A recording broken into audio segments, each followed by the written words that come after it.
खुदावंद के जिंदा और पाक कलाम में से खरूज की किताब उसका 25 बाब। और खुदावंद ने मूसा को फरमाया, बनी इसराइल से ये कहना कि मेरे लिए नज़र लाएं, और तुम उन्हीं में से मेरी नज़र लेना जो अपने दिल की खुशी से दें। और जिन चीज़ों की नज़र तुमको उनसे लेनी है वो ये हैं, सोना और चांदी और पीतल और आसमानी और अरगवानी और सुर्ख रंग का कपड़ा और बारीक कतान और बकरी की पशम और मेंढों की सुर्ख रंगी हुई खालें और तखस की खालें और कीकर की लकड़ी और चिराग के लिए तेल और मसा करने के तेल के लिए और खुशबूदार बखूर के लिए मसाले और संगे सुलेमानी और अफूद और सीनाबद में जड़ने के लिए नगीने। और वो मेरे लिए एक मकदिस बनाए ताकि मैं उनके दरमियान सकूनत करूं। और मस्कन और उसके सारे सामान का जो नमूना मैं तुझे दिखाऊं ठीक उसके मुताबिक तुम उसे बनाना। और वो कीकर की लकड़ी का एक संदूक बनाए जिसकी लंबाई 2.5 हाथ और चौड़ाई 1.5 हाथ और ऊंचाई 1.5 हाथ हो। और तू उसके अंदर और बाहर खालिस सोना मढ़ना और उसके ऊपर गिरता गिर्द एक ज़रीन ताज बनाना। और उसके लिए सोने के 4 कड़े ढाल कर उसके चारों पायों में लगाना, 2 कड़े एक तरफ हों और 2 ही दूसरी तरफ। और कीकर की लकड़ी की चूबें बनाकर उन पर सोना मढ़ना और इन चूबों को संदूक के इतराफ के कड़ों में डालना कि उनके सहारे संदूक उठ जाए। चूबे संदूक के कड़ों के अंदर लगी रहें और उससे अलग ना की जाएं। और तू उस शहादतनामा को जो मैं तुझे दूंगा उसी संदूक में रखना। और तू कफारा का सरपोश खालिस सोने का बनाना जिसका तूल 2.5 हाथ और अर्ज 1.5 हाथ हो। और सोने के 2 करोबी सरपोश के दोनों सिरों पर घड़ कर बनाना, एक करोबी को एक सिरे पर और दूसरे करोबी को दूसरे सिरे पर लगाना। और तुम सरपोश को और दोनों सिरों की करोबियों को एक ही टुकड़े से बनाना।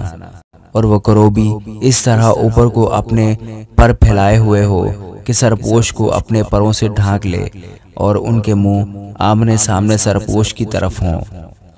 और तू उस सरपोश को उस संदूक के ऊपर लगाना और वो अहदनामा जो मैं तुझे दूंगा उसे उस संदूक के अंदर रखना। वहाँ मैं तुझसे मिला करूँगा और उस सरपोश के ऊपर से और करोबियों के बीच में से जो अहदनामा के संदूक के ऊपर होंगे उन सब अहकाम के बारे में जो मैं बनी इसराइल के लिए तुझे दूंगा तुझसे बातचीत किया करूँगा। और तू 2 हाथ लंबी और 1 हाथ चौड़ी और 1.5 हाथ ऊंची कीकर की लकड़ी की एक मेज़ भी बनाना और उसको खालिस सोने से मढ़ना और उसके गिरदा गिर्द एक ज़रीन ताज बनाना। और उसके चौगिर्द 4 उंगल चौड़ी एक कंगनी लगाना और उस कंगनी के गिरदा गिर्द एक ज़रीन ताज बनाना। और सोने के 4 कड़े उसके लिए बनाकर उन कड़ों को चारों कोनों में लगाना जो चारों पायों के मुकाबिल होंगे। वो कड़े कंगनी के पास ही होंगे ताकि चूबों के वास्ते जिनके सहारे मेज़ उठाई जाए घरों का काम दें। और कीकर की लकड़ी की चूबें बनाकर उनको सोने से मढ़ना ताकि मेज़ उन्हीं से उठाई जाए। और तू उसके तबाग और चमचे और आफताबे उंडेलने के लिए बड़े बड़े कटोरे सब खालिस सोने के बनाना। और तू उस मेज़ पर नज़र की रोटियां हमेशा मेरे रूबरू रखना। और तू खालिस सोने का एक शमादान बनाना, वो शमादान और उसका पाया और डंडी सब घड़ कर बनाए जाएं। और उसकी प्यालियाँ और लट्टू और उसके फूल सब एक ही टुकड़े बने हों। और उसके दोनों पहलू से 6 शाखें बाहर को निकलती हों, 3 शाखें शमादान के एक पहलू से निकले और 3 दूसरे पहलू से। एक शाख में बादाम के फूल की सूरत की 3 प्यालियाँ, एक लट्टू और एक फूल हो। और दूसरी शाख में भी बादाम के फूल की सूरत की 3 प्यालियाँ, एक लट्टू और एक फूल हो। इसी तरह शमादान की 6 शाखों में ये सब लगा हुआ हो। और खुद शमादान में बादाम के फूल की सूरत की 4 प्यालियाँ अपने अपने लट्टू और फूल समेत हों। और 2 शाखों के नीचे एक लट्टू सब एक ही टुकड़े के हों। और फिर 2 शाखों के नीचे एक लट्टू सब एक ही टुकड़े के हों, और फिर 2 शाखों के नीचे एक लट्टू सब एक ही टुकड़े के हों। शमादान की छ्यूं बाहर को निकली हुई शाखें ऐसी ही हों, यानी लड्डू और शाखें और शमादान सब एक ही टुकड़े के बने हों।